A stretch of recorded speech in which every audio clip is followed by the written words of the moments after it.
சமீபத்தில் வெளிவந்த ஜூனியர் விகடன் மாத இதழ் பத்திரிகையில் நாம் தமிழர் கட்சியினுடைய முன்னாள் நிர்வாகியான காளியம்மாள் அவர்களோட பேட்டி வெளிவந்துருந்துச்சு. நாம் தமிழர் கட்சியிலிருந்து காளியம்மாள் அவர்கள் விலகி இருந்தாலும் ஏன் விலகினே, எந்த இடத்துல எனக்கு நாம் தமிழர் கட்சி மேலே அதிருப்தி அப்படிங்கிறத தெளிவாக இது வரைக்கும் அவங்க சொல்லவே இல்லை.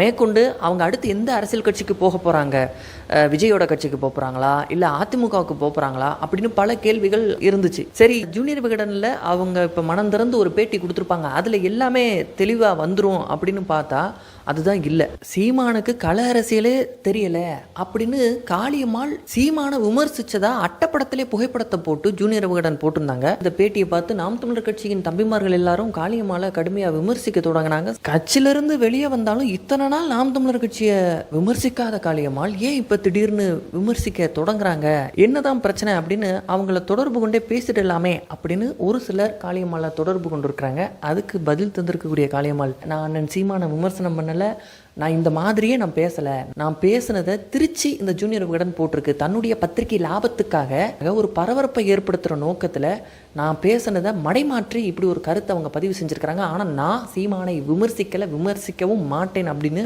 அவங்க பதில் சொல்லியிருக்கிறாங்க.